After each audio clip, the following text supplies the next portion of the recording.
Hi everyone, welcome back to my channel. তো আজ সকাল সকাল স্নান টান করে আমরা এক জায়গায় যাব, সেই জন্য রেডি হয়ে গিয়েছি। আর কোথায় যাব সেটা তোমরা একটু পরই দেখতে পাবে। আর এরকম গলার জন্য অনেক দুঃখিত, কারণ আমার খুব ঠান্ডা লেগেছে, তাই গলাটা পুরো বসে গেছে। আর এই যে আমার সাথী, আমার মা আর আমার বোন।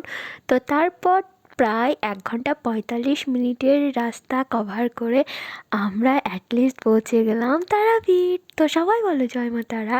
তো আজকে আমরা এসেছি তারাপীঠ মায়ের পুজো দেবো করে। আর সেই দিন ছিল অমাবস্যার দিন, তো প্রচুর ভিড় ছিল। আর এরকম ডালা তোমরা ওখানে গেলে 50, 100, 500, 200 অনেক রকমের কিনতে পাবে। তোমরা চাইলে ঝুড়িটা কিনে ঘর থেকেও সাজিয়ে নিয়ে যেতে পারো, যেটা আমরা করেছিলাম। আর এই যে এইখানেই থাকে আমার মা তারা। আর তোমরা যারা বীরভূমে, তারা এখান থেকে টিকিট কেটে 501 টাকা দিয়ে তোমরা আলাদা একটা বীরভূমের লাইন থাকে, সেখানে দিতে পারো।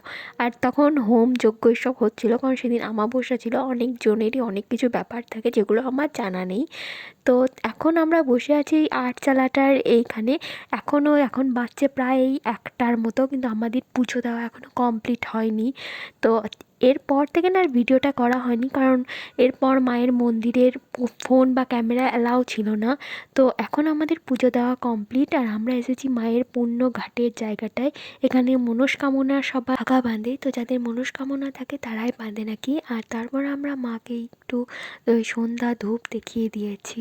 তো এরপর আমরা মন্দির চত্বর থেকে বেরিয়ে যাই, কারণ এরপর আমরা একটু মার্কেট প্লেসেও যাব। আর মায়ের মন্দিরের চারিপাশেই দোকানঘাট সব কিছুই আছে। তোমরা যারা পুজো দিতে আসবে তারা ওখান থেকে সব জিনিস কিনে নিতে পারো। আর প্রচুর দোকান আছে, তাই কোনো অসুবিধা হওয়ার কথা নেই। তো এরপর আমরা এইখান থেকে দুটো ফটো ফ্রেম কিনেছি, যেগুলো ওই 150 করে দাম নিয়েছে। আর এটার দাম 1200 টাকা, কিন্তু বাসে করে বাড়ি আসবো তাই এটা কিনতে পারিনি। তো আজকের ভিডিওটা এতটাই। কেমন লাগলো একটু জানিও। বাই।